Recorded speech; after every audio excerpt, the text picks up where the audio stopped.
Prime Minister to reply the discussion.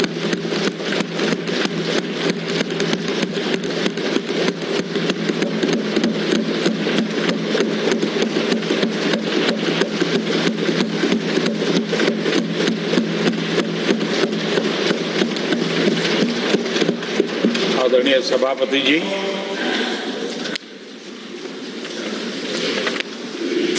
आदरणीय राष्ट्रपति जी ने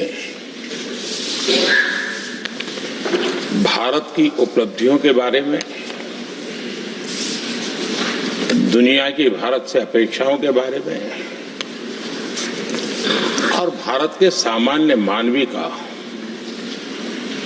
आत्मविश्वास, विकसित भारत बनाने का संकल्प, इन सारे विषयों को लेकर के विस्तार से चर्चा की है। देश को आगे की दिशा भी दिखाई है। आदरणीय राष्ट्रपति जी का अभिभाषण प्रेरक भी था, प्रभावी भी था और हम सब के लिए भविष्य के काम का मार्गदर्शन भी था। मैं आदरणीय राष्ट्रपति जी के उद्बोधन पर धन्यवाद करने के लिए उपस्थित हुआ हूं।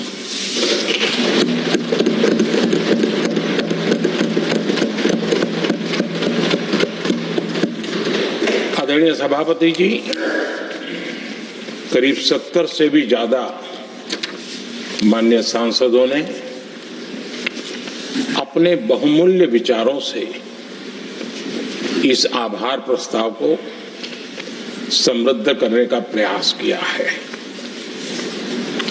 यहां पक्ष प्रतिपक्ष दोनों तरफ से चर्चा हुई। हर किसी ने अपने अपने तरीके से राष्ट्रपति जी के अभिभाषण को जिसने जैसे समझा वैसे यहां समझाया और उन्होंने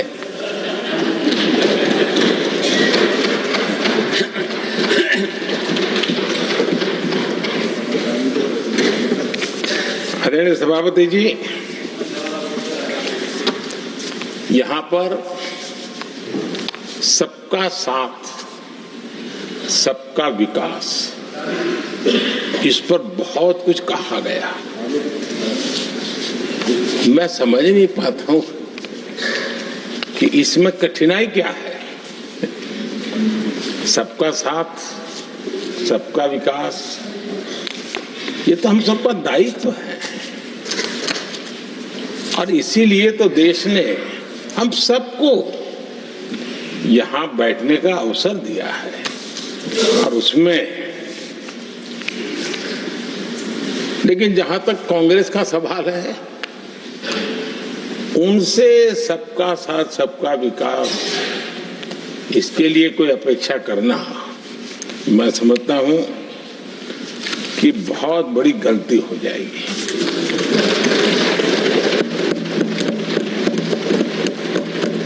ये उनकी सोच के बाहर है, उनकी समझ के भी बाहर है और उनके रोड मैप में भी ये सूट नहीं करता है, क्योंकि वो इतना बड़ा दल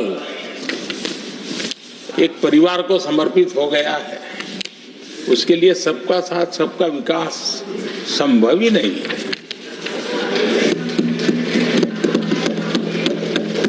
आदरणीय सभापति जी, कांग्रेस ने राजनीति का एक ऐसा मॉडल तैयार किया था जिसमें झूठ, फरेब, भ्रष्टाचार, परिवारवाद, तुष्टीकरण, सबका गालमेल था। जहां सबका गालमेल हो वहां सबका साथ हो ही नहीं सकता।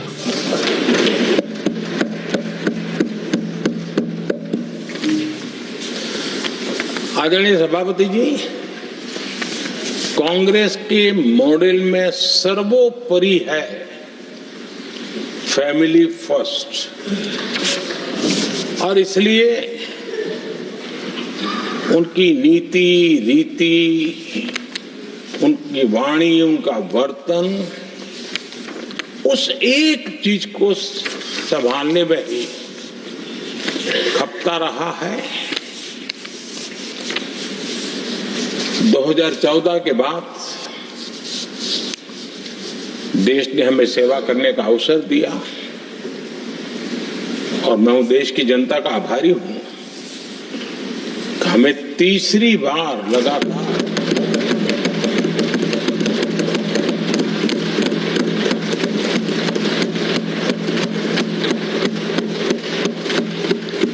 ये तीसरी बार जनता यहां पहुंचाती है। इतने बड़े देश में इतनी वाइब्रेंट डेमोक्रेसी हो, वाइब्रेंट मीडिया हो, हर प्रकार के बातें बताने की छूट हो, उसके बावजूद भी देश दूसरी बार, तीसरी बार हमें सेवा करने का मॉडल बनाती है। इसका कारण देश की जनता ने हमारे विकास के मॉडल को परखा है, समझा है और समर्थन दिया है। और हमारा ये विकास का मॉडल को अगर मुझे एक शब्द में कहना है तो मैं ये कहूंगा, नेशन फर्स्ट, राष्ट्र प्रथम। इसी एक उम्दा भावना और समर्पित भाव से हमने लगातार अपनी नीतियों में, अपने कार्यक्रमों में, हमारे वाणी में, वर्तन में इसी एक बात को मानदंड मान करके देश की सेवा करने का प्रयास किया है। और आदरणीय सभापति जी, मैं बड़े गर्व के साथ भी कहता हूं, बड़े संतोष के साथ कहता हूं कि एक लंबे अरसे तक, 5-6 दशक तक देश के सामने अल्टरनेट मॉडल क्या हो, तराजू पर तोलने का कोई अवसर ही नहीं मिला था। लंबे अरसे के बाद, 2014 के बाद देश को एक अल्टरनेट मॉडल क्या हो सकता है, अल्टरनेट कार्यशैली क्या हो सकती है, प्रायोरिटीज क्या हो सकती है, इसका एक नया मॉडल देखने को मिला है। और ये नया मॉडल तुष्टीकरण नहीं, संतुष्टीकरण पर भरोसा।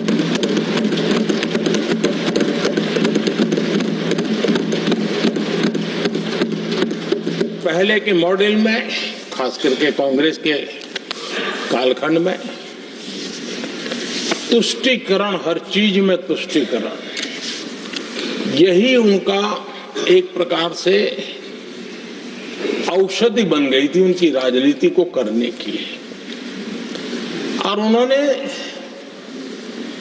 स्वार्थ नीति, राजनीति, देश नीति, सबका एक घोटाला करके रखा हुआ था।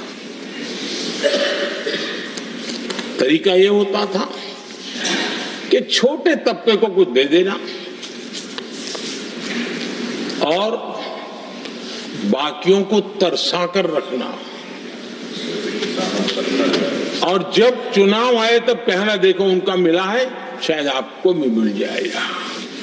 और इस प्रकार से झुनझुना बांटते रहना, लोगों के आंखों पर पट्टी बांध करके अपनी राजनीतिक सियासत को चलाए रखना, ताकि चुनाव के समय वोट की खेती हो सके। यही कार्य चलता रहा। आदरणीय सभापति जी, हमारी कोशिश रही है कि भारत के पास जो भी संसाधन है उन संसाधनों का ऑप्टिमम यूटिलाइजेशन किया जाए। भारत के पास जो समय है उस समय का भी बर्बादी से बचा करके पल पल का उपयोग देश की प्रगति के लिए, जन सामान्य के कल्याण के लिए, उसी पर वो खर्च हो। और इसलिए हमने एक अप्रोच अपनाया, सैचुरेशन का अप्रोच।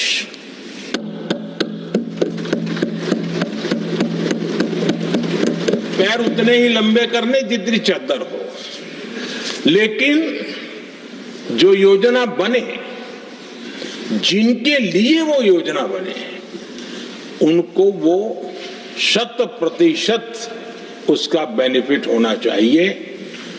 किसी को दिया, किसी को नहीं दिया, किसी को लटका करके रखा और उसको हमेशा प्रताड़ित करते रखना और उसको निराशा की गर्त में धकेल देना, उन सिचुएशन से हमने बाहर आकर के सैचुरेशन अप्रोच की ओर हमारे काम को आगे बढ़ाया है। बीते दशक में हमने हर स्तर पर सबका साथ, सबका विकास की भावना को जमीन पर उतारा है और वो आज देश में जिस प्रकार से बदलाव नजर आ रहा है, फल के रूप में हम अनुभव करने लगे हैं। हमारे गवर्नेंस का भी मूल मंत्र यही रहा है, सबका साथ, सबका विकास। हमारी ही सरकार ने SC ST एक्ट को मजबूत बनाकर दलित और आदिवासी समाज के सम्मान और उनके सुरक्षा के संबंध में अपनी प्रतिबद्धता भी दिखाई और हमने उसको बढ़ाया।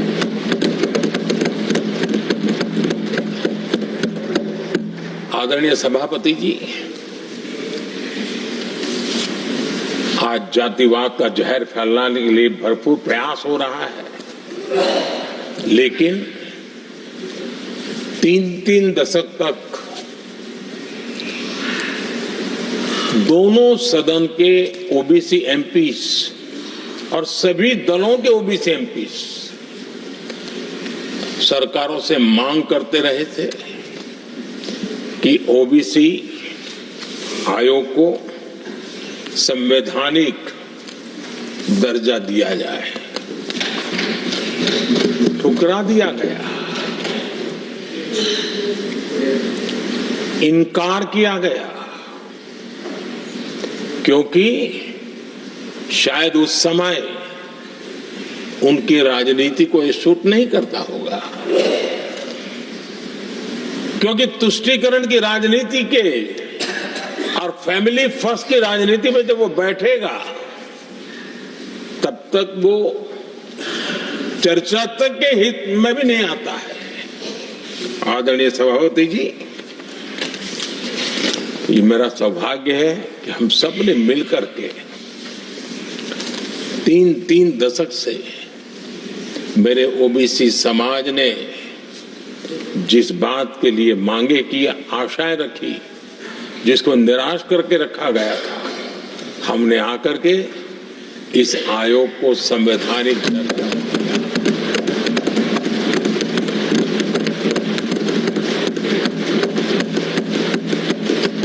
और हमने सिर्फ उनकी मांग पूरी की इतना नहीं, हमारे लिए उनका मान सम्मान भी उतना ही महत्वपूर्ण है, क्योंकि देश के 140 करोड़ देशवासियों को हम जनता जनार्दन के रूप में पूजने वाले लोग हैं।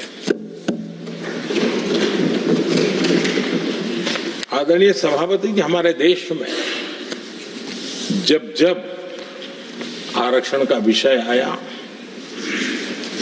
तो उसको एक तंदुरुस्त तरीके से समस्या के समाधान के लिए सत्य को स्वीकार करते हुए करने का प्रयास नहीं हुआ। हर चीज में देश में विभाजन कैसे हो, तनाव कैसे पैदा हो, एक दूसरे के खिलाफ दुश्मनी पैदा कर दो, वही तरीके अपनाए गए। देश आजाद होने के बाद जब ये प्रयास हुए हैं, इसी तरीके से हुए हैं। पहली बार हमारी सरकार ने एक ऐसा मॉडल दिया और सबका साथ सबका विकास के मंत्र की प्रेरणा से दिया कि हमने सामान्य वर्ग के गरीब को 10% आरक्षण दिया, बिना तनाव के, बिना किसी का छीन करके। और जब ये निर्णय किया तो एससी समुदाय ने भी उसको स्वागत किया, एसटी समुदाय ने भी स्वागत किया, ओबीसी समुदाय ने भी स्वागत किया। किसी को भी पेट में दर्द नहीं हुआ, क्योंकि इतना बड़ा निर्णय, लेकिन करने का तरीका था सबका साथ सबका विकास। और तब जाकर के बहुत ही स्वस्थ शांत तरीके से पूरे राष्ट्र ने इस बात को स्वीकार किया। आदरणीय सभापति जी, हमारे देश में दिव्यांगों की कभी सुनवाई जितनी मात्रा में होनी चाहिए थी, नहीं हुई। जब सबका साथ सबका विकास का मंत्र होता है ना, तब मेरे दिव्यांग जन भी उस सबके कैटेगरी में होते हैं। और तब जाकर के हमने दिव्यांगों के लिए आरक्षण का विस्तार किया, दिव्यांगों के लिए सुविधाएं उपलब्ध हो, इसके लिए मिशन मोड में काम किया। दिव्यांगों के कल्याण के लिए अनेक योजनाएं बनाई, लेकिन योजनाओं को लागू भी किया। ये इसके कारण इतना ही नहीं, आदरणीय सभापति जी, ट्रांसजेंडर कम्युनिटी के अधिकारों को लेकर के हमने उसको कानूनी रूप से उसको पुख्त करने के लिए प्रामाणिकता पूर्वक प्रयास किया। सबका साथ सबका विकास के मंत्र को हम कैसे जीते हैं, ये हमने समाज के उस उपेक्षित वर्ग की तरफ भी हमने बड़ी संवेदना के साथ देखा। आदरणीय सभापति जी, भारत की विकास यात्रा में नारी शक्ति के योगदान को कोई नकार नहीं सकता है, लेकिन उनको अगर अवसर मिले और वो नीति निर्धारण का हिस्सा बने तो देश की प्रगति में और गति आ सकती है। और इस बात को ध्यान में रखते हुए हमने ही और इस सदन का पहला निर्णय हुआ, हम देशवासी गर्व कर सकते हैं, सदन इस बात के लिए याद रखा जाएगा, ये नया सदन सिर्फ उसके रूप रंग के लिए नहीं, ये नया सदन का पहला निर्णय था नारी शक्ति बंधन।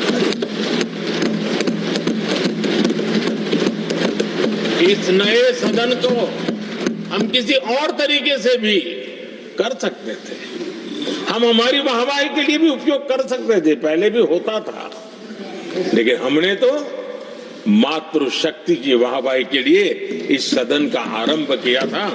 और मातृशक्ति के आशीर्वाद से ये सदन अपना कार्य आरंभ किया है। आदरणीय सभापति जी, हम जानते हैं, इतिहास की तरफ हम थोड़ी नजर करें,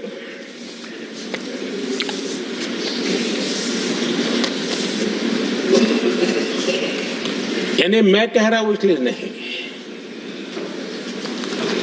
बाबा साहब आंबेडकर के साथ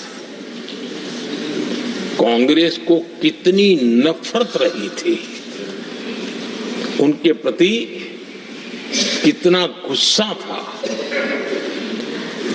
और किसी भी हालत में बाबा साहब की हर बात के प्रति कांग्रेस चिढ़ जाती थी। और इसके सारे दस्तावेज मौजूद है। और इस गुस्से को दो बार बाबा साहब को चुनाव में पराजित करने के लिए क्या कुछ नहीं किया गया।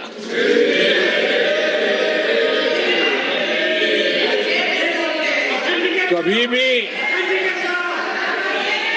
बाबा साहब को भारत रत्न के योग्य नहीं समझा गया। आदरणीय सभापति जी, कभी भी बाबा साहब को भारत रत्न योग्य नहीं समझा गया। इतना ही नहीं, आदरणीय सभापति जी, इस देश के लोगों ने बाबा साहब की भावना का आदर किया, सर्व समाज ने आदर किया, और तब आज मजबूरन कांग्रेस को जय भीम बोलना पड़ रहा है। उनका मुंह सूख जाता है।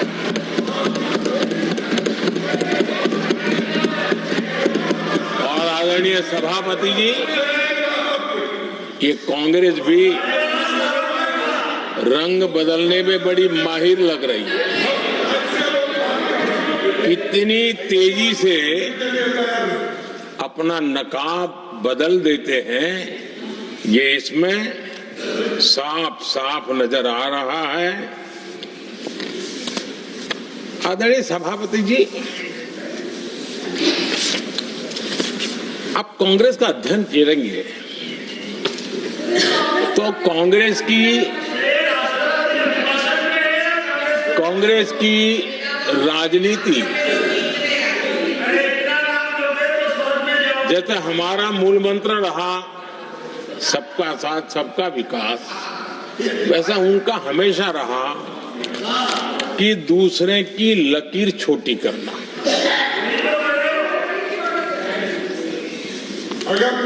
और इसके कारण उन्होंने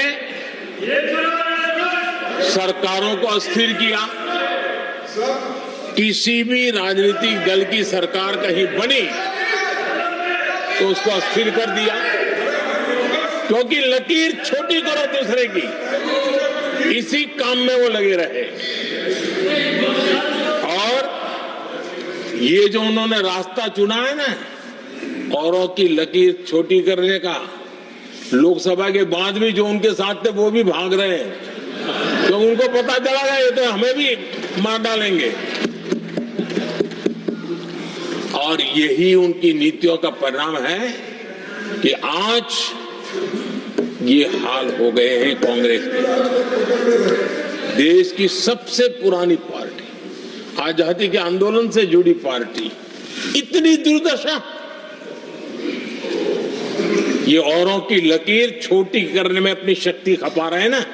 अगर वो खुद की लकीर लंबी करते तो उनकी ये दशा नहीं होती। और मैं बिना मांगे एडवाइस दे रहा हूं, आप अपनी लकीर लंबी करने में मेहनत कीजिए, सोचिए, तो कभी न कभी देश आपको भी ये 10 मीटर दूर यहाँ आने का अवसर देगी।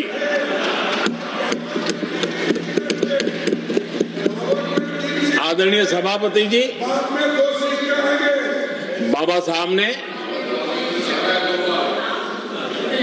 SC ST समुदाय की बुनियादी चुनौतियों को बहुत बारीकी से समझा था, बहुत गहराई से समझा था, और खुद भुक्तभोगी थे, इसलिए दर्द भी था, पीड़ा भी थी, और समाज का कल्याण करने की कई जज्बा भी था।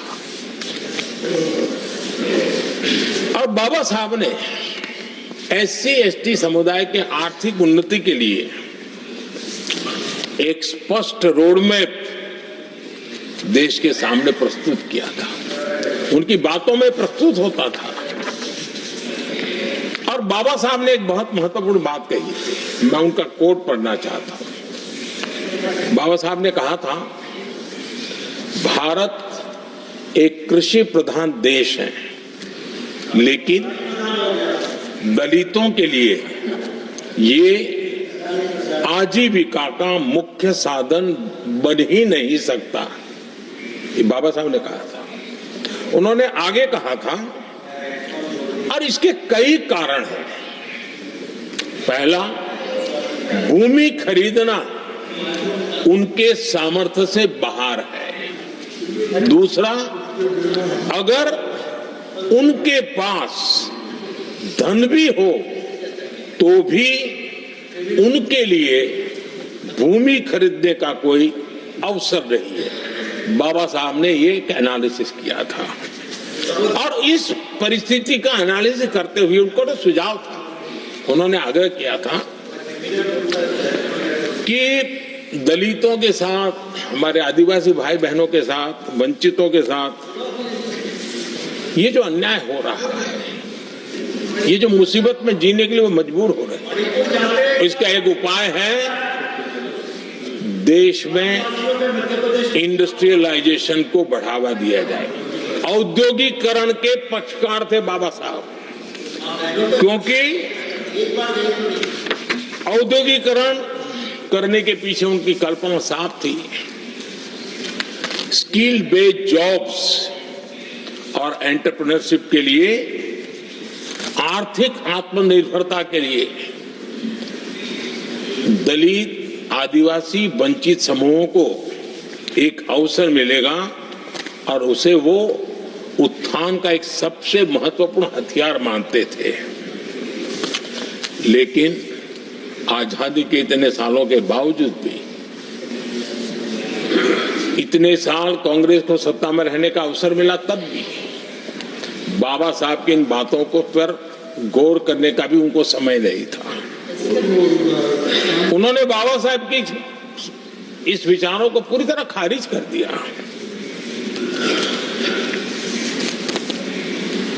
एससी एसटी समुदाय की आर्थिक लाचारी बाबा साहब समाप्त करना चाहते थे। उसे कांग्रेस ने ऐसा उल्टा काम किया तो उसको गहरा संकट बना दिया।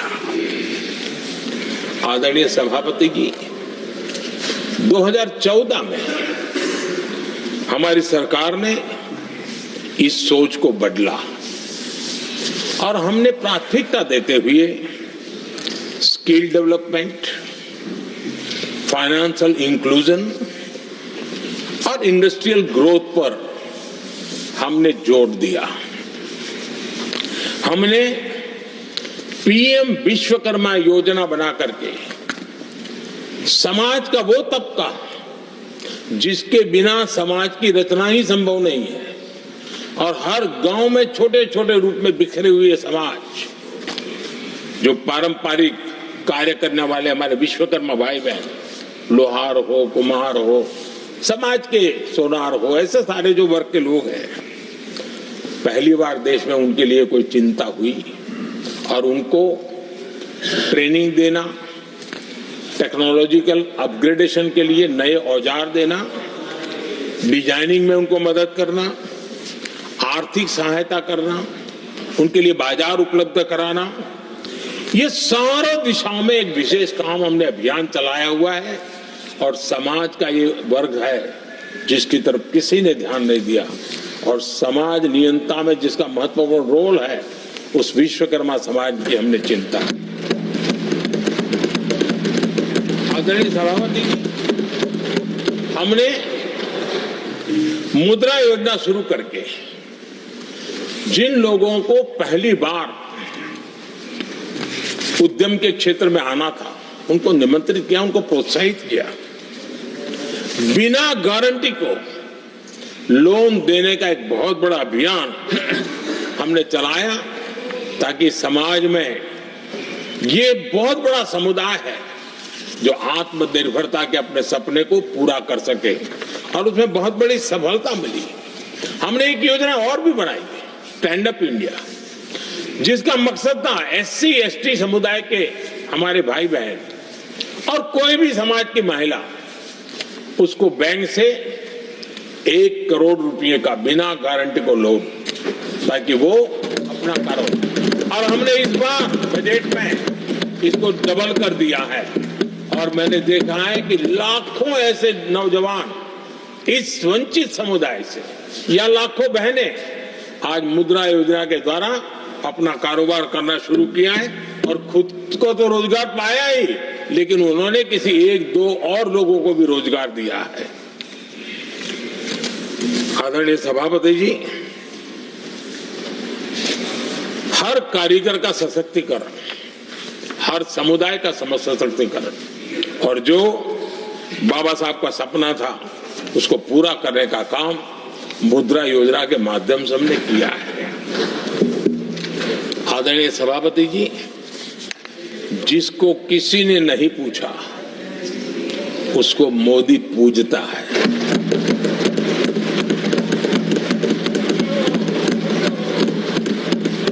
गरीब, वंचित, उसकी का कल्याण, ये हमारी प्राथमिकता है। इस वर्ष के बजट में भी आप देखिए, लेदर इंडस्ट्री, फुटवेयर इंडस्ट्री, ऐसे अनेक छोटे दायरे के विषयों को हमने स्पर्श किया है और इसका सबसे बड़ा लाभ गरीब और वंचित समुदाय के लोगों को मिलने वाला है, जो इस बजट में घोषणा की।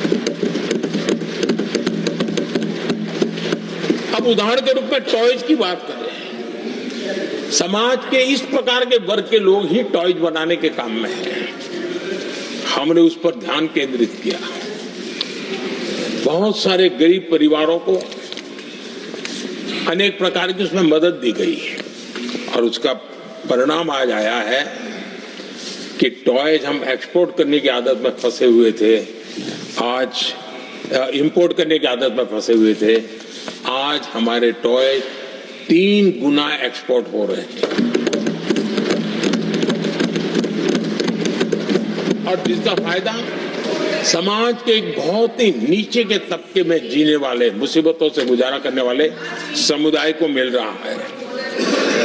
आदरणीय सभापति जी, हमारे देश में एक बहुत बड़ा समुदाय है, मछुआरा समुदाय। इन मछुआरे साथियों के लिए हमने एक अलग मिनिस्ट्री तो बनाई, लेकिन जो बेनिफिट किसान क्रेडिट में किसानों को मिलता था, हमने वो किसान क्रेडिट कार्ड के सारे बेनिफिट हमारे मछुआरे भाई बहनों को भी दिए, ये सुविधा दी। अलग मिनिस्ट्री बनाई, ये काम किया और करीब 40,000 करोड़ रुपया हमने इसके अंदर इंफ्यूज किया है। फिशरीज सेक्टर को बल दिया है और इसका प्रयास इन प्रयासों का परिणाम ये आया है कि हमारा मछली उत्पादन 2 गुना और एक्सपोर्ट भी 2 गुना हुआ है और जिसका सीधा बेनिफिट हमारे मछुआरे भाई बहनों को हुआ है। यानी समाज के सबसे उपेक्षित हमारे बंधु हैं, उनको हमने सबसे ज्यादा प्राथमिकता दे करके हमने काम करने का प्रयास किया है। आदरणीय सभापति जी, यहाँ जो जातिवाद का जहर फैलाने की जिनको नया शौक लग गया है, हमारे देश के आदिवासी समाज, उन आदिवासी समाज में भी कई स्तर की स्थितियां हैं। कुछ समूह ऐसे हैं जिनकी संख्या बहुत कम है और जो करीब देश में 200-300 जगह पे बिखरे हुए हैं और कुल आबादी उनकी बहुत कम है, लेकिन वो ऐसे उपेक्षित रहे हैं, उनकी बारीकियों को जाने तो दिल दहलाने वाली बात है। और मेरा सद्भाग्य रहा कि राष्ट्रपति जी से इस विषय में मुझे काफी गाइडेंस मिला, क्योंकि उस समाज को काफी निकट से राष्ट्रपति जी जानती है और उसी में से आदिवासी समाज में भी बहुत वंचित अवस्था में जीने वाला एक जो छोटा तबके के लोग व बिखरे पड़े लोग हैं, उनको विशेष रूप से योजना में लाने का प्रयास हुआ और हमने पीएम जनमन योजना बनाई और 24,000 करोड़ रुपए ताकि उनको वो सुविधाएं मिले, उनके कल्याण के काम हो और वे भी सबसे पहले तो अन्य आदिवासी समाज की बराबरी तक तो पहुंचे और फिर पूरे समाज की बराबरी करने के लिए योग्य बने। उस दिशा में हमने काम किया है। आदरणीय सभापति जी, समाज के अलग अलग तबकों की चिंता तो की है। हमने देश के अलग अलग भूभाग में भी कुछ ऐसी स्थितियां हैं कि जिसमें बहुत पिछड़ापन है। जैसे हमारे सीमावर्ती गांव, उनको बैकवर्ड विलेज करके छोड़ दिया गया था, आखिरी गांव करके छोड़ दिया गया था। हमने सबसे पहले मनोवैज्ञानिक परिवर्तन लाया। हम ये जो दिल्ली पहले और बाद में सब धीरे धीरे धीरे जो जाए दूर जाता जाए आखिर चला जाए, हमने बदल दिया। हमने तय किया कि सीमा पर जो लोग हैं वो पहले और वो अंदर की तरफ आता जाए। जहां सूरज की किरण सबसे पहले आती है और जहां सूरज की आखिरी किरण भी जिनके पास होती है, ऐसे आखिरी गांव उनको हमने फर्स्ट विलेज के रूप में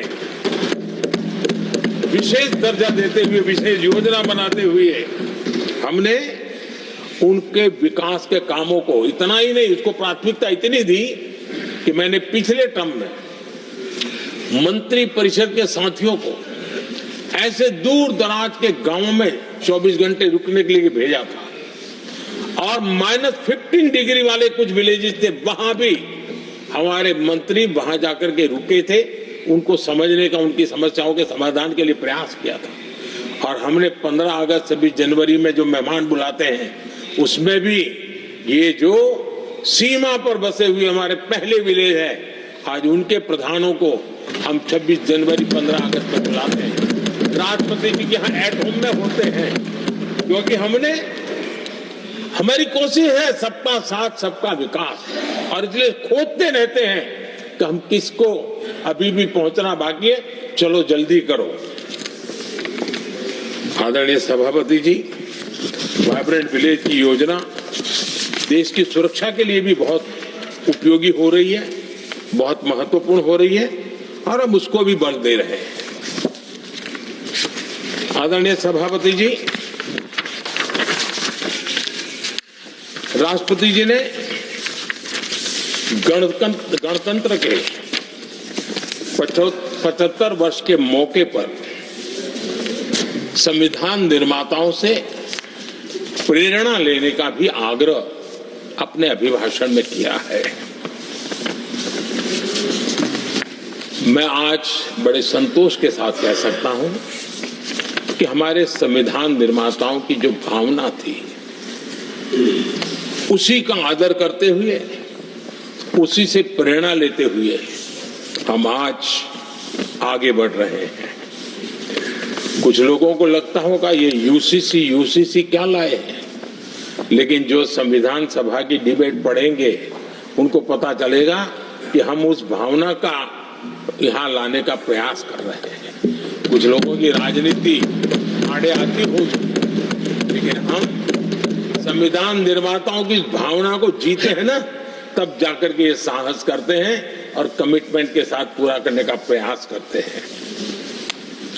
आदरणीय सभापति जी, संविधान निर्माताओं का आदर करना चाहिए था।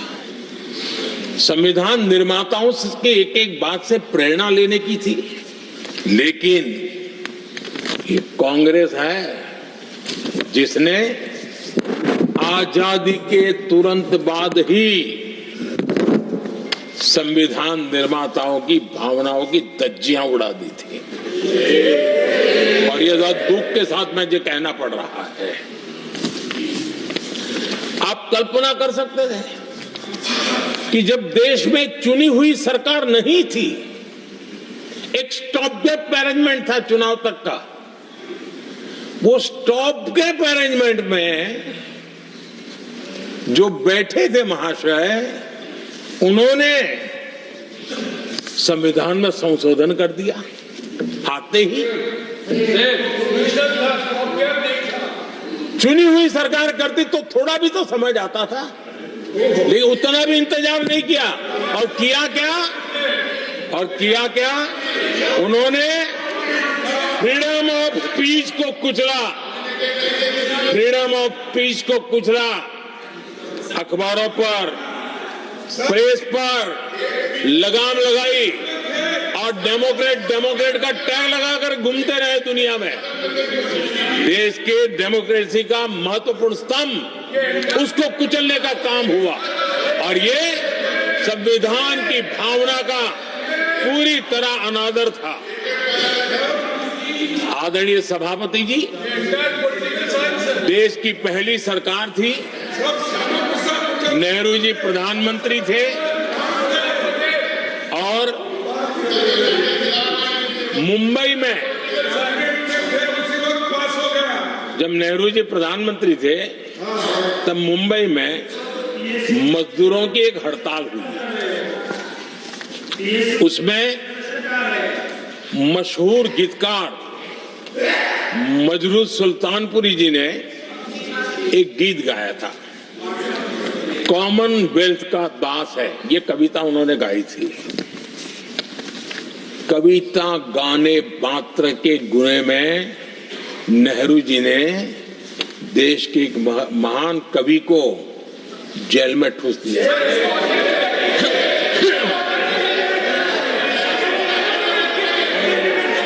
मशहूर एक्टर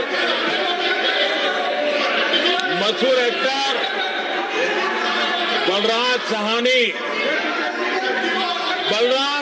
जी सिर्फ एक जुलूस में शामिल हुए थे, आंदोलन करने वालों के जुलूस में शामिल हुए थे, इसलिए बलराज साहनी जी को जेल में बंद कर दिया गया। आदरणीय सभापति जी, लता मंगेशकर जी के भाई हृदयनाथ मंगेशकर जी ने वीर सावरकर पर एक कविता स्वरबद्ध करके आकाशवाणी पर प्रस्तुत करने का योजना बनाई। इतने मात्र पर हृदयनाथ मंगेशकर जी को आकाशवाणी से हमेशा के लिए बाहर कर दिया गया। आदरणीय सभापति जी, इसके बाद देश ने इमरजेंसी का भी दौर देखा है। आदरणीय सभापति जी, इस देश ने इमरजेंसी का भी दौर देखा है। संविधान की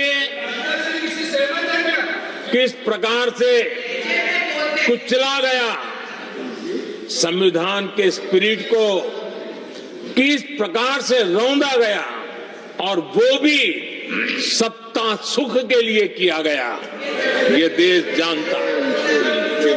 और इमरजेंसी में प्रसिद्ध सिने कलाकार देवानंद जी से आग्रह किया गया कि वे इमरजेंसी का समर्थन करें पब्लिकली।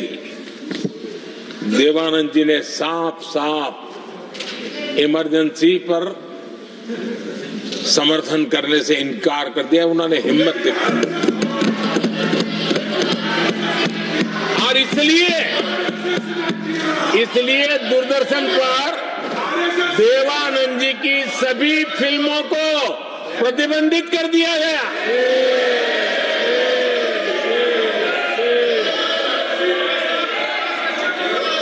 आदरणीय सभापति जी, ये संविधान की बातें करने वाले लोग, उन्होंने सालों से संविधान को अपने जेब में रखा है, उसी का एक परिणाम है।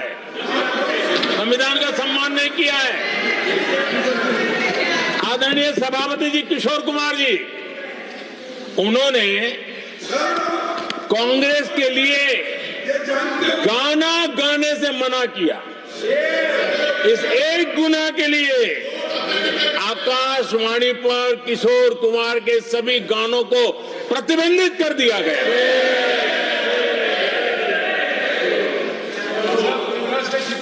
आदरणीय सभापति जी, मैं इमरजेंसी के उन दिनों को भूल नहीं सकता और शायद आज भी वो तस्वीरें मौजूद है।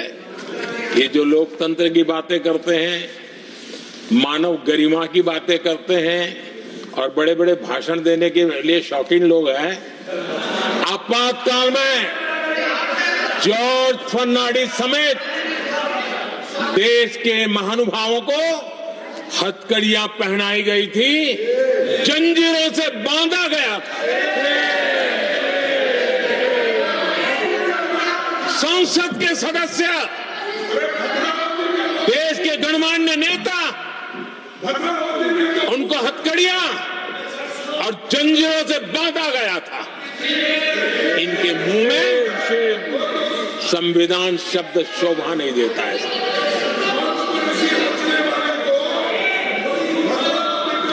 आदरणीय सभापति जी, सत्ता सुख के लिए, शाही परिवार के अहंकार के लिए इस देश के लाखों परिवारों को तबाह कर दिया गया, देश को जेल खाना बना दिया गया।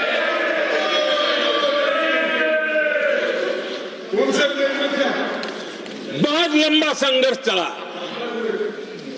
ये अपने आप को बहुत बड़ा 30 बार खा मारने वालों को जनता जनार्दन की ताकत को स्वीकार करना पड़ा, घुटने टेकने पड़े और देश में जनता जनार्दन के सामर्थ्य से इमरजेंसी हटी। ये भारत के लोगों की रगों में जो लोकतंत्र है ना, उसी का परिणाम था।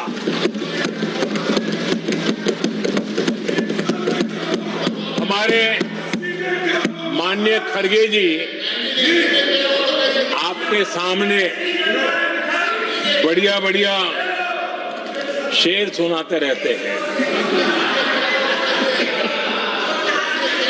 और उनका शौक है शेर सुनाने का, और सभापति जी आप भी बड़ा मजा लेते हैं।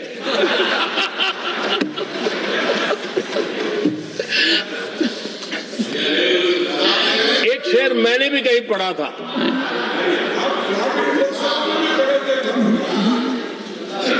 तमाशा करने वालों को क्या खबर, तमाशा करने वालों को क्या खबर, हमने कितने तूफानों को पार कर दिया जलाया है, हमने कितने तूफानों को पार कर दिया जलाया है। आदरणीय सभापति जी, मैं आदरणीय खड़गे जी वरिष्ठ नेता है और मैं हमेशा सम्मान करता हूँ, और इतना लंबा समय सार्वजनिक जीवन ये छोटी बात नहीं है। और मैं इस देश में चाहे शरद राव हो चाहे खड़गे जी हो, इन सब का मैं, हमारे देवगौड़ा जी बैठे हैं, ये असामान्य सिद्धियां हैं उनके जीवन की जो उन्होंने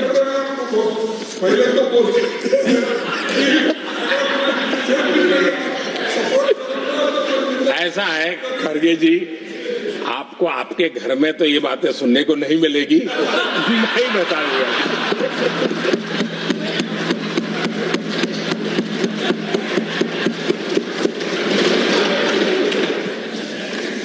इस बार मैं देख रहा था कि खड़गे जी कविताएं पढ़ रहे थे, लेकिन जो बातें बता रहे थे, और आपने बड़ा सही पकड़ा था कि जरा बताओ तो सही भी ये कविता है कब की है? उनको पता था, सभापति जी उनको पता था ये कविताएं कब की है।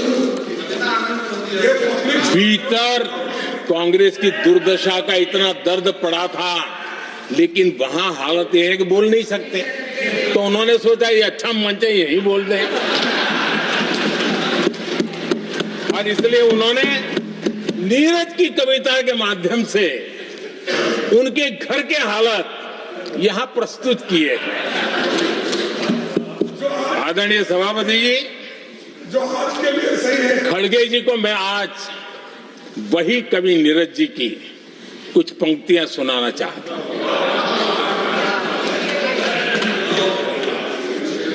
कांग्रेस सरकार का जो दौर था, उस समय नीरज जी ने ये कविताएं लिखी थी और उसमें उन्होंने कहा था, है बहुत अंधियारा, है बहुत अंधियारा, अब सूरज निकलना चाहिए, अब सूरज निकलना चाहिए, जिस तरह से भी हो ये मौसम बदलना चाहिए, जिस तरह से भी हो ये मौसम बदलना चाहिए। नीरज जी ने कांग्रेस के उस कालखंड में ये कविता कही। 1970 में जब कांग्रेस, अरे चारों तरफ कांग्रेस का राज चलता था, उस समय नीरज जी का एक और कविता संग्रह प्रकाशित हुआ था, फिर दीप जलेगा। हरिवंश जी तो अभ्यासु हैं तो उनको भली भांति पता है। उस समय उनका यह संग्रह प्रसिद्ध हुआ था, फिर दीप जलेगा। उसमें उन्होंने कहा था, और ये बड़ा महत्वपूर्ण है, नीरज जी ने उस समय कहा था, मेरे देश उदास न हो। नीरज जी ने अपनी कविता में कहा था, मेरे देश उदास न हो, फिर दीप जलेगा, तिमिर ढलेगा। और हमारा सद्भाग्य देखिए, हमारे प्रेरणा पुरुष अटल बिहारी वाजपेयी जी ने भी 40 साल पहले कहा था, सूरज निकलेगा, अंधेरा छटेगा, कमल खिलेगा।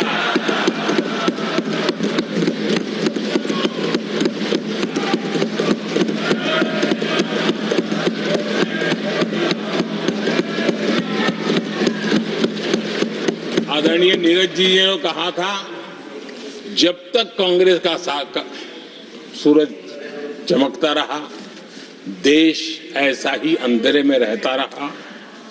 कई दशक तक ऐसे ही हाल बने रहे। आदरणीय सभापति जी, गरीबों को शक्ति देने के लिए, गरीबों के सशक्तिकरण के लिए जितना काम हमारे कार्यकाल में हुआ है, हमारी सरकार के द्वारा हुआ है, इतना पहले कभी नहीं हुआ। गरीबों का सशक्तिकरण और गरीब ही गरीबी को परास्त करे, उस दिशा में हमने योजनाओं को आकार दिया। और मुझे मेरे देश के गरीबों पर भरोसा है, उनके सामर्थ्य में भरोसा है। अगर अवसर मिल जाए ना, तो वो हर चुनौतियों को पार कर सकता है। और गरीब ने करके दिखाया, योजनाओं का लाभ लेते हुए, अवसरों का फायदा उठाते हुए, सशक्तिकरण के माध्यम से 25 करोड़ गरीबी को परास्त करने में सफल हुए। 25 करोड़ लोगों को गरीबी से बाहर निकालना ये हमारे लिए गर्व का विषय है कि हमने एक बहुत बड़ा काम किया है। जो लोग गरीबी से निकले हैं, कठोर परिश्रम करके निकले हैं, सरकारी पर भरोसा करते हुए, योजनाओं को आधार बना करके, और आज गरीबी से निकलकर वो एक न्यू मिडिल क्लास हमारे देश में अर्जित हुआ है। आदरणीय सभापति जी, मेरी सरकार इस न्यू मिडिल क्लास और मिडिल क्लास के साथ डट करके खड़ी है और बहुत कमिटमेंट के साथ हम खड़े हैं। हमारे न्यू मिडिल क्लास और मिडिल क्लास की आकांक्षाएं आज देश के लिए गति देने वाली शक्ति है। हमारे देश की एक नई ऊर्जा है, देश की प्रगति का सबसे बड़ा आधार है। हम मिडिल क्लास के, न्यू मिडिल क्लास के सामर्थ्य को बढ़ाना चाहते हैं। हमने मिडिल क्लास के लिए एक बहुत बड़े हिस्से को टैक्स में इस बजट में 0 कर दिया है।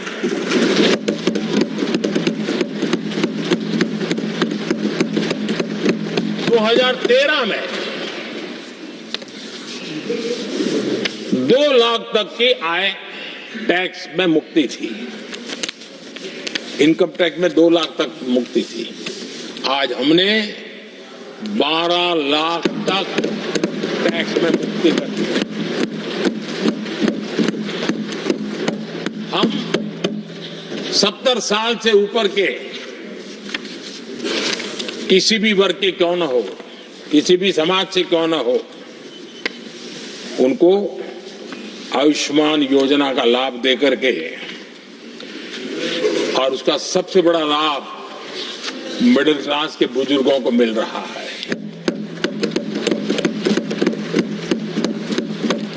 आदरणीय सभापति जी, हमने देश में 4 करोड़ घर बनाकर हमारे देशवासियों को दिए, जिसमें से 1 करोड़ से ज्यादा घर शहरों में बने हैं। हमने घर खरीदने वालों के साथ बहुत बड़ा फ्रॉड हुआ करता था, उनको सुरक्षा देना बहुत जरूरी था, और इसी सदन में हमने रेरा का कानून बनाया है, जो आज मध्यम वर्ग के घर के सपने के खिलाफ जो रुकावटें थी, उसको दूर करने का महत्वपूर्ण हथियार बना है। इस बार बजट में स्वामी इनिशिएटिव लाया गया है, जो हाउसिंग प्रोजेक्ट अटके हुए हैं, जिसमें मध्यम वर्ग के पैसे रुके हुए हैं और उनकी सुविधाएं अटकी हुई हैं, उनके उस काम के लिए 15,000 करोड़ रुपया इस बजट में हमने आवंटित किया है, ताकि मध्यम वर्ग के उन सपनों को पूरा कर सकें।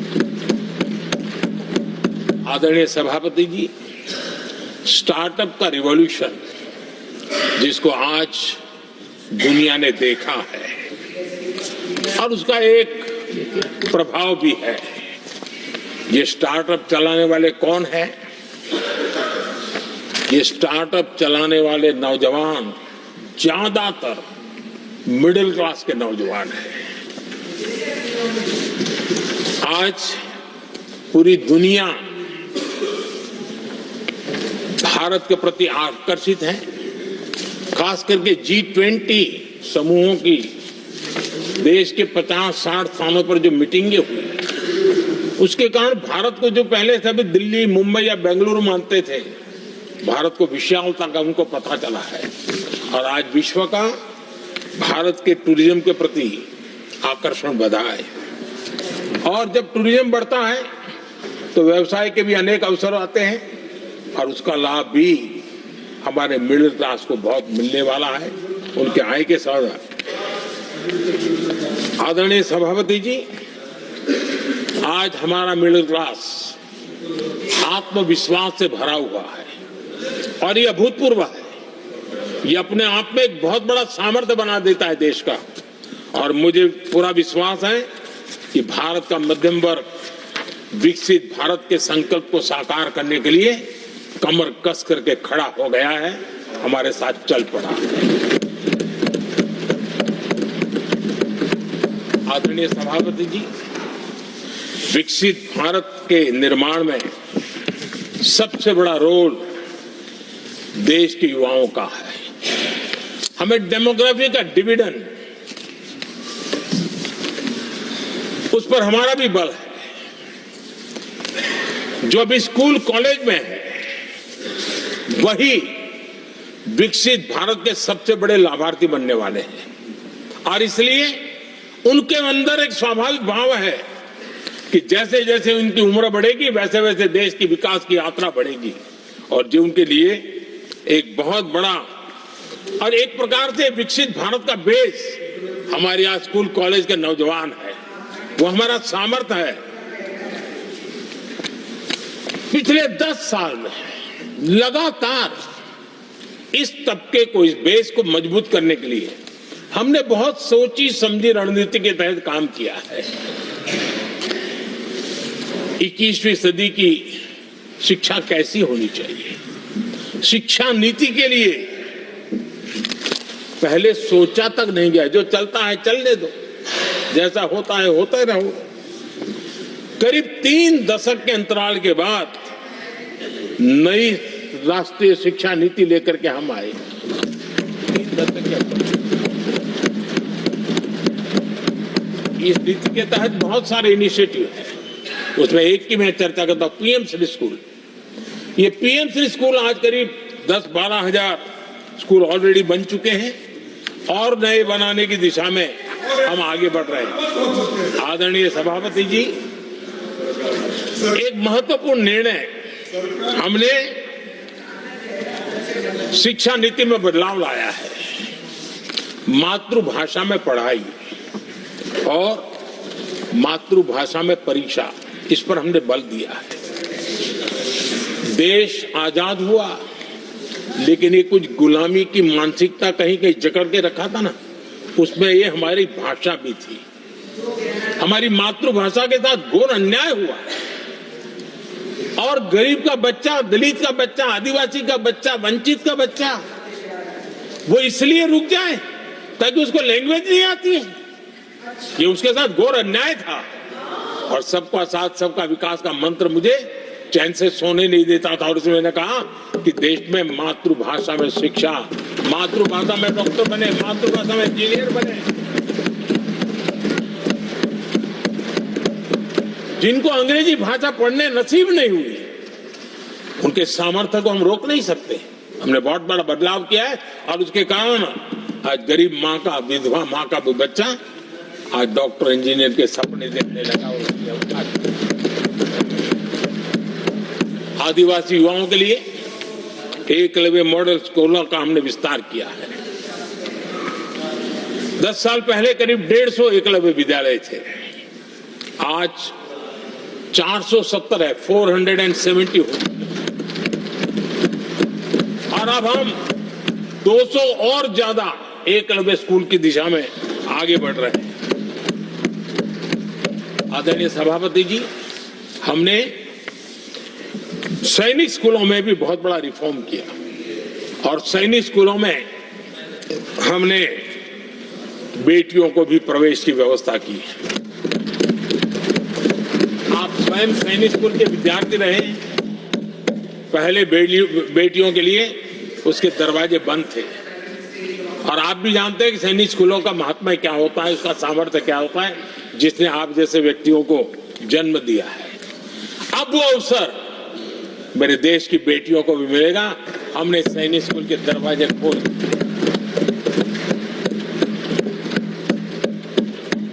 और अभी हमारी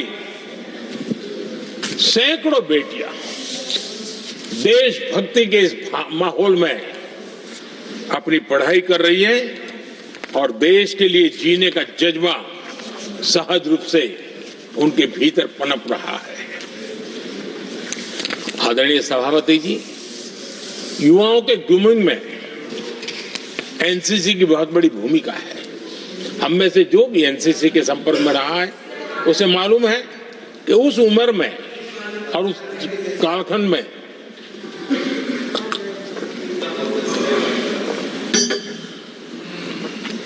एक बहुत सुनहरा अवसर होता है व्यक्ति के विकास में, सर्वांगीण विकास में।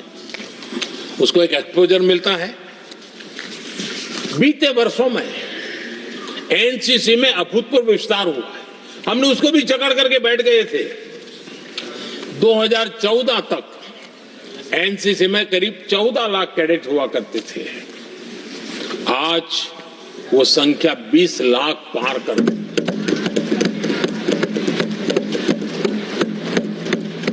आदरणीय सभापति जी, देश के युवाओं में जो उमंग है, उत्साह है, नया कुछ कर गुजरने की इच्छा है, रूटीन काम से भी हटकर के कुछ करने का उनका इरादा है, ये साफ नजर आता है।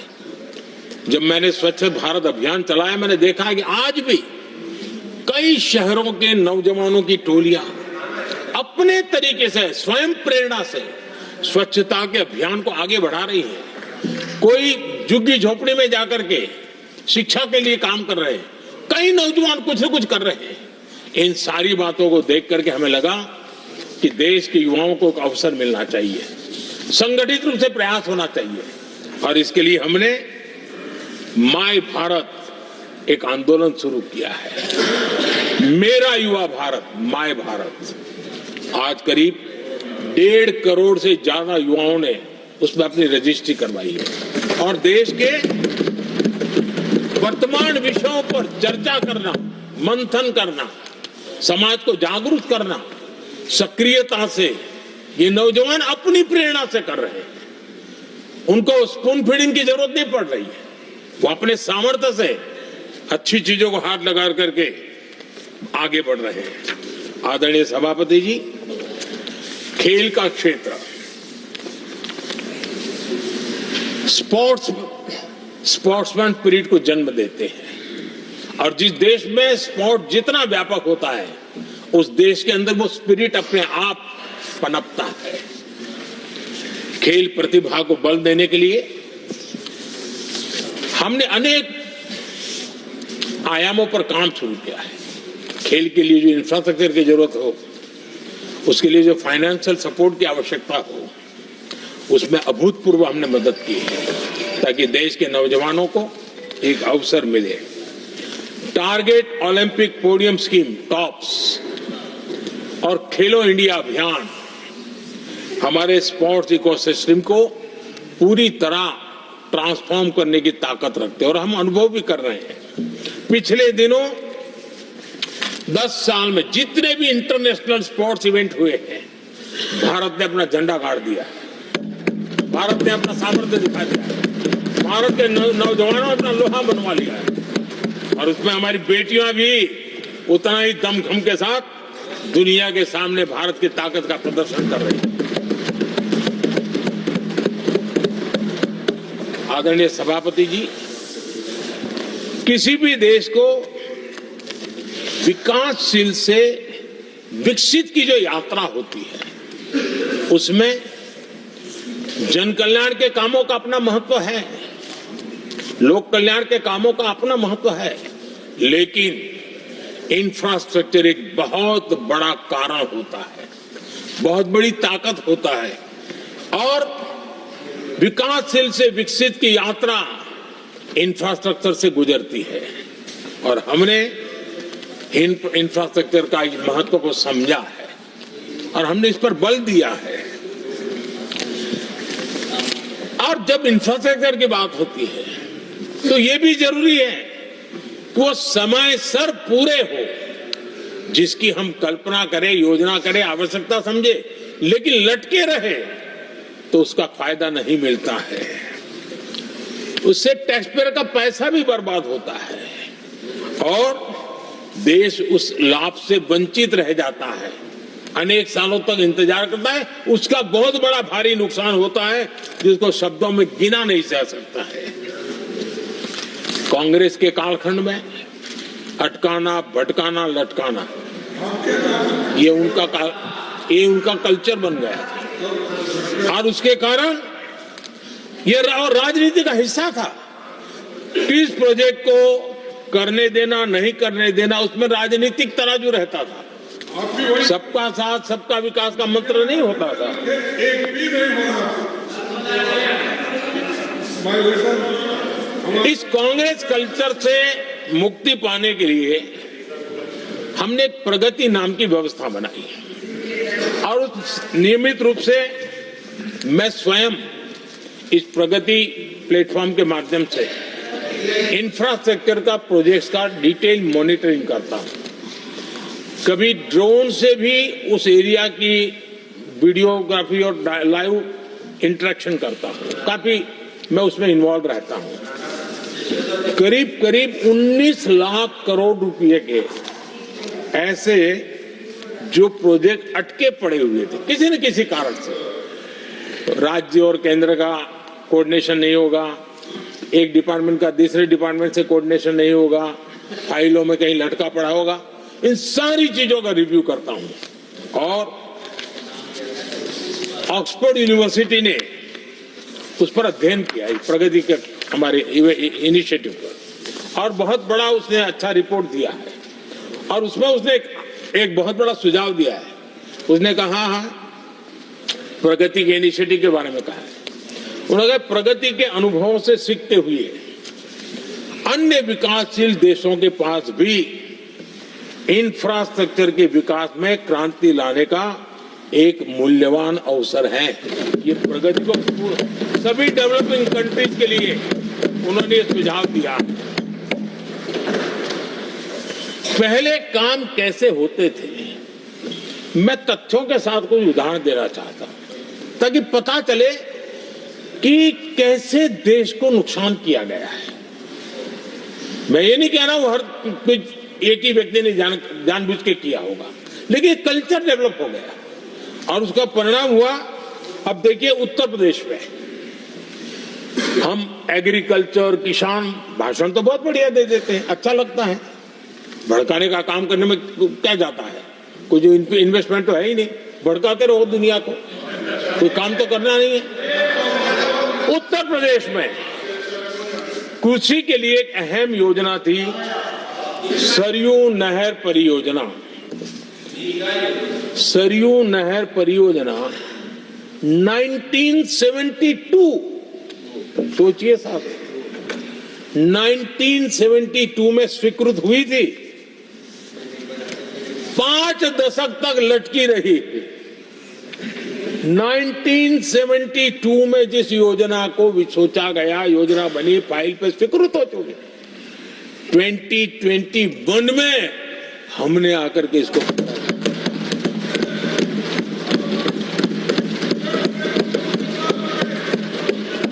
आदरणीय सभापति जी, जम्मू कश्मीर की Udhampur Srinagar Baramulla rail line, Udhampur Srinagar Baramulla rail line in 1994 में स्वीकृत हुई थी।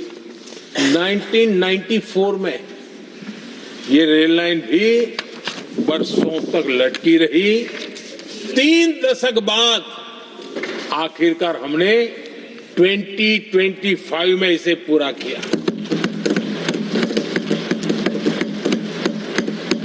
आदरणीय सभापति जी, ओडिशा की Haridaspur Paradip rail line, Haridaspur Paradip rail line 1996 में स्वीकृति हुई थी। ये भी बरसों तक अटकी रही और ये भी 2019 में हमारे कार्यकाल में पूरी हुई। आदरणीय सभापति जी, असम का बोगीबिल ब्रिज 1998 में स्वीकृत हुआ था, ये भी हमारी सरकार ने 2018 में पूरा किया। और मैं ऐसे आपको सैकड़ों उदाहरण दे सकता हूं। अटकाना, लटकाना, भटकाना, ये कल्चर कितने देश को बर्बाद किया है, सैकड़ों उदाहरण दे सकता हूं। आप कल्पना कर सकते हैं, कांग्रेस ने अपने कार्यकाल में देश के लिए, देश जिसके लिए हकदार था, जो होने की संभावनाएं भी थी, इस प्रगति का न करते हुए कितनी बर्बादी की है, इसका आप अंदाज लगा सकते हैं। इंफ्रास्ट्रक्चर प्रोजेक्ट्स में सही प्लानिंग और समय सही एजुकेशन, इसके लिए पीएम गति शक्ति नेशनल मास्टर प्लान बनाया है। पीएम गति शक्ति में जो लोग डिजिटल वर्ल्ड में इंटरेस्टेड हैं, उनके लिए जरूरी है समझना, और मैं तो चाहूंगा इसको राज्यों ने भी उपयोग करना चाहिए। पीएम गति शक्ति प्लेटफॉर्म में 1600 डेटा लेयर्स हैं हमारे देश के अलग अलग कामों के, और निर्णय प्रक्रिया को तेज करते हैं, सरल करते हैं, और उसको लागू करने में भी बहुत तेजी से उसको लागू किया जा सकता है। तो आज गति शक्ति प्लेटफॉर्म अपने आप में एक बहुत बड़ा इंफ्रास्ट्रक्चर के काम को गति देने वाला आधार बन गया है। आदरणीय सभापति जी,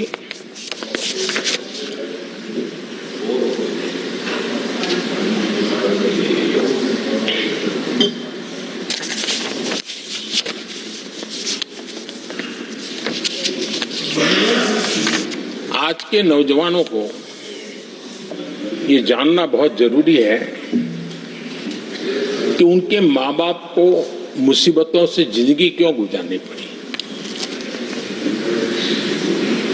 देश की ऐसी हालत क्यों हुई, उनको जानना बहुत जरूरी है। अगर बीते दशक में डिजिटल इंडिया के लिए हम प्रोएक्टिव न होते, हम कदम न उठाते, तो आज जैसी सुविधाएं लेने में हमें कई साल इंतजार करना पड़ता। ये हमारे प्रोएक्टिव डिसीजन और प्रोएक्टिव एक्शन का परिणाम है कि आज हम समय के साथ या कहीं कहीं समय से आगे चल रहे हैं। आज देश में 5G टेक्नोलॉजी दुनिया में सबसे तेज गति से व्याप्त हमारे देश में हो रहा है। आदरणीय सभापति जी, मैं अतीत के अनुभवों से कह रहा हूं, कंप्यूटर हो, मोबाइल फोन हो, एटीएम हो, ऐसी कई टेक्नोलॉजी दुनिया के कई देशों में हमारे से बहुत पहले पहुंच चुकी थी, लेकिन भारत में आते आते दशकों बीत गए तब जाकर के पहुंचा। अगर मैं हेल्थ की बात करूं, बीमारी की बात करूं, टीकाकरण की बात करूं, जैसे चेचक, बीसीजी का टीका,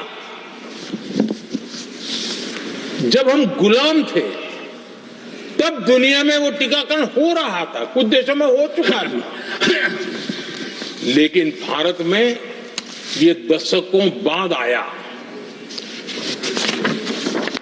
पोलियो की वैक्सीन हमने दशकों तक इंतजार करना पड़ा, दुनिया आगे बढ़ चुकी थी, हम पीछे रह गए थे।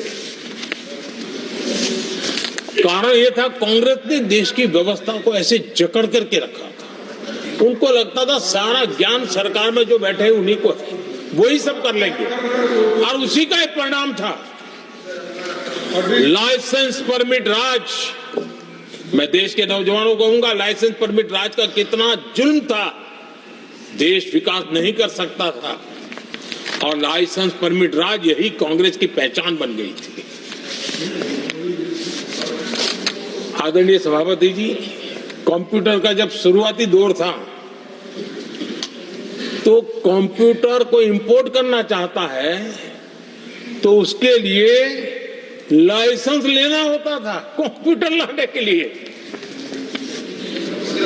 और कंप्यूटर लाने के लाइसेंस पाने में भी सालों लग जाते थे। आदरणीय सभापति जी, वो दिन थे मकान बनाने के लिए सीमेंट चाहिए तो सीमेंट के लिए भी परमिशन लेना पड़ता था मकान बनाने के। इतना ही नहीं सभापति जी, शादी ब्याह में अगर चीनी की जरूरत हो, चीनी चाय पिलानी हो, तो भी लाइसेंस लेना पड़ता था। मेरे देश के नौजवानों को पता होना, और मैं आजाद भारत की बात कर रहा हूं, मैं अंग्रेजों के कालखंड की बात नहीं कर रहा हूं, कांग्रेस के कालखंड की बात कर रहा हूं। और कांग्रेस के एक पूर्व वित्त मंत्री जो अपने आप को बहुत ज्ञानी मानते हैं, उन्होंने माना था कि लाइसेंस परमिट के बिना कोई काम होते नहीं है, सारे काम लाइसेंस परमिट के रास्ते से ही गुजरते हैं। और उन्होंने ये भी कहा था कि लाइसेंस परमिट बिना रिश्वत को नहीं होता है। मैं कांग्रेस के वित्त मंत्री ने जो कहा वो कह रहा हूं, बिना रिश्वत को नहीं होता है। अब कोई बहुत आसानी से समझ सकता है, उस जमाने में रिश्वत मतलब हाथ की सफाई कौन करता था भाई? ये कौन पंजा था? वो पैसा कहां जाता था? देश का नौजवान भली भांति समझ सकता है। यही इस सदन में कांग्रेस के एक माननीय सदस्य हैं, मौजूद है, जिनके पिताजी के पास खुद के पैसे थे, किसी से लेना नहीं था, और कार खरीदना चाहते थे। यहां मौजूद एक एमपी है कांग्रेस के, उनके पिताजी खुद के पैसे से कार खरीदना चाहते थे। 15 साल तक उनको कार के लिए इंतजार करना पड़ा था कांग्रेस के राज में।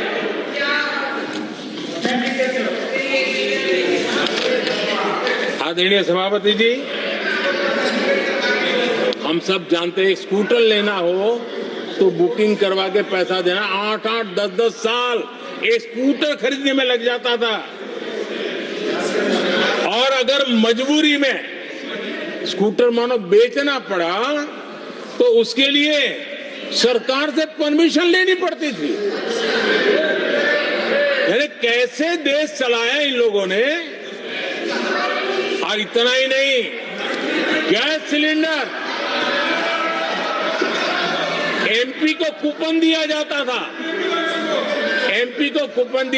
था, कि तुम इलाके में 25 लोगों को गैस कनेक्शन दे सकते हो। गैस सिलेंडर के लिए कतार लगती थी। टेलीफोन कनेक्शन, नाक को दम आ जाता था टेलीफोन कनेक्शन के लिए। देश के नौजवानों को पता होना चाहिए कि ये जो आज बड़े बड़े भाषण झाड़ रहे हैं, उन्होंने क्या किया था, देश को पता होना चाहिए। आदरणीय सभापति जी, ये सारी पाबंदियां और लाइसेंस राज की नीतियों ने भारत को दुनिया की सबसे धीमी आर्थिक वृद्धि दर में धकेल दिया। लेकिन क्या आप जानते हैं, इस कमजोर वृद्धि दर को, इस विफलता को दुनिया में किस नाम से कहने की शुरुआत हो गई? हिंदू रेट ऑफ ग्रोथ कहने लगे। एक समाज का पूरा अपमान, विफलता सरकार में बैठे हुए लोगों की, काम न करने के सामर्थ्य बैठे हुए लोगों का, समझ शक्ति का अभाव बैठे हुए लोगों का, दिन रात भ्रष्टाचार में डूबे हुए लोगों का, और गाली पड़ी एक बहुत बड़े समाज को, हिंदू ग्रेट ऑफ ग्रोथ। आदरणीय सभापति जी, शाही परिवार के आर्थिक कुप्रबंधन और गलत नीतियों के कारण पूरे समाज को दोषी ठहराया गया और दुनिया भर में बदनाम किया गया। जबकि हम इतिहास देखें तो भारत के लोगों का तरीका और नीतियां, भारत के स्वभाव में लाइसेंस राज नहीं था, परमिट नहीं थी। भारत के लोग सदियों से, हजारों साल से खुले में विश्वास करते थे, और हम उन समुदाय में सबसे पहले थे जो दुनिया भर में मुक्त व्यापार, फ्री ट्रेड, उसमें मेहनत करते थे, काम करते थे। सदियों पहले भारतीय व्यापारी दूर दराज के देशों तक व्यापार करने के लिए जाते थे, कोई बंधन नहीं थे, कोई रुकावटें नहीं थे। ये हमारी प्रकृति की संस्कृति थी, हमने उसको तबाह करके रख दिया। आज जब पूरी दुनिया भारत की आर्थिक क्षमता को पहचानने लगी है, आज दुनिया तेज गति से आगे बढ़ने वाले देश के रूप में देख रही है, तो आज दुनिया भारत रेट ऑफ ग्रोथ दुनिया देख रही है और हर भारतीय को इसका गौरव है। और हम अपनी अर्थव्यवस्था का विस्तार कर रहे हैं।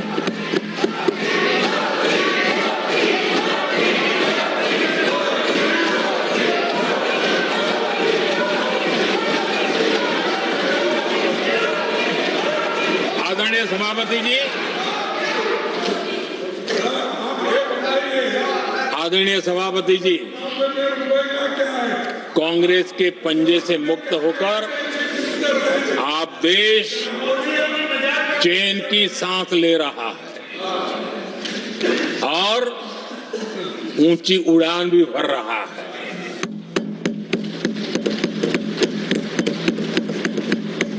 कांग्रेस के लाइसेंस राज और उसकी कुनीतियों से बाहर निकलकर हम मेक इन इंडिया को बढ़ावा दे रहे हैं। भारत में मैन्युफैक्चरिंग बढ़ाने के लिए हमने पीएलआई स्कीम शुरू की, एफडीआई से जुड़े रिफॉर्म्स किए। आज भारत दुनिया का दूसरा सबसे बड़ा मोबाइल प्रोडक्शन वाला देश बना है।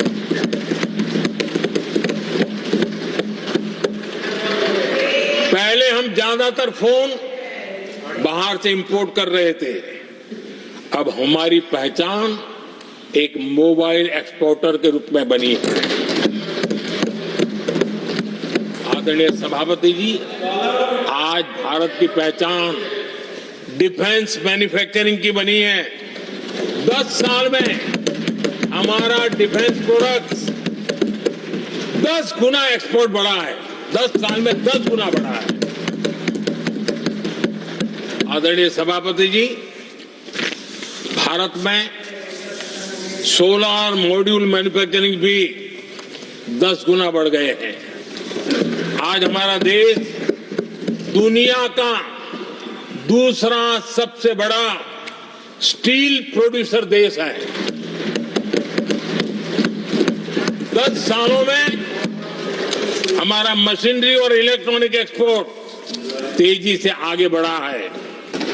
बीते 10 सालों में भारत का टॉयज एक्सपोर्ट 3 गुना से ज्यादा बढ़ गया है। इन्हीं 10 सालों में एग्रो केमिकल एक्सपोर्ट भी बढ़ा है। कोरोना के कालखंड में हमने 150 से ज्यादा देशों को वैक्सीन और दवाइयां सप्लाई की। मेड इन इंडिया, हमारे आयुष और हर्बल प्रोडक्ट का एक्सपोर्ट भी बहुत तेज गति से बढ़ा है और बढ़ रहा है। आदरणीय सभापति जी, खादी जो कांग्रेस ने की, तो सबसे बड़ा एक काम करते ना खादी के लिए, तो भी मुझे लगता है हाँ ये आजादी के आंदोलन के लोगों से कुछ प्रेरणा आगे बढ़ा रहे हैं। वो भी नहीं किया। खादी और विलेज इंडस्ट्री का टर्नओवर पहली बार 1.5 लाख करोड़ से ज्यादा हुआ। 10 साल में इसका प्रोडक्शन भी 4 गुना हुआ है।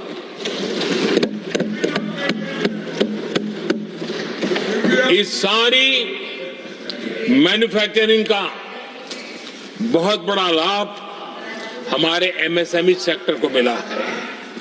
इससे देश में बड़ी संख्या में रोजगार के अवसर तैयार हुए हैं। आदरणीय सभापति जी, हम सभी जनता के प्रतिनिधि हैं। हम जनता जनार्दन के सेवक हैं। जनप्रतिनिधि के लिए देश और समाज का मिशन ही सब कुछ होता है और सेवा व्रत लेकर के ही जनप्रतिनिधियों के लिए काम करना उनका दायित्व होता है। आदरणीय सभापति जी, देश की हम सभी से अपेक्षा है कि हम विकसित भारत को आत्मसात करने के लिए कोई कमी हमारी तरफ से नहीं रहनी चाहिए। हम सबका सामूहिक दायित्व होना चाहिए। ये देश का संकल्प है, ये किसी सरकार का संकल्प नहीं है, किसी व्यक्ति का संकल्प नहीं है, 140 करोड़ देशवासियों का संकल्प है। और सभापति जी मेरे शब्द लिख करके रखिए, जो लोग विकसित भारत के संकल्प से अपना को अछूता रखेंगे, देश उनको अछूता कर देगी। हर किसी को जुड़ना पड़ेगा, अब बच करके नहीं रह सकते, क्योंकि भारत का मिडिल क्लास, भारत का नौजवान पूरी ताकत के साथ देश को आगे बढ़ाने में जुट चुका है। और इसलिए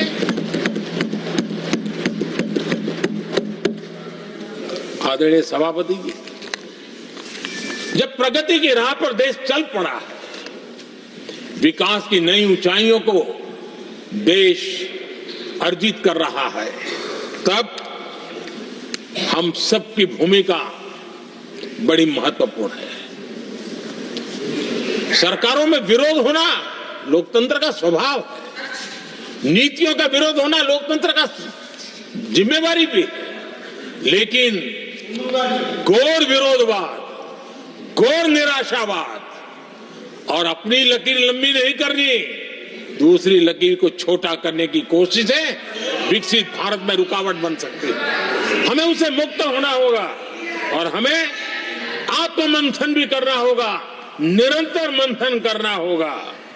मुझे भरोसा है कि सदन में जो चर्चा हुई है उसमें से जो उत्तम चीजें हैं उसको लेकर के हम आगे बढ़ेंगे और हमारा मंथन जारी रहेगा।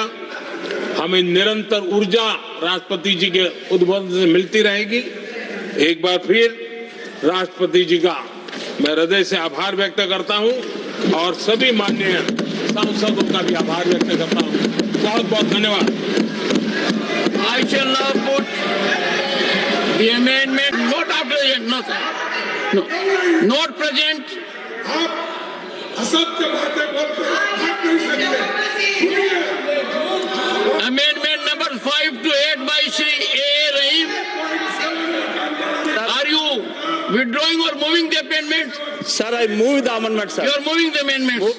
और आप बोलते ही रहे। I shall now put the amendments to vote. Those in favor will please say aye. Those again will please say no. I think the noes have it. The noes have it. The noes have it. Amendment numbers 5 to 8 are negative. Amendment numbers 9 to 11 समझता हूं उनके by Shri Manoj Kumar Jha. Are you withdrawing the amendments or moving? Sir, after Prime Minister's speech, I will still move the amendment.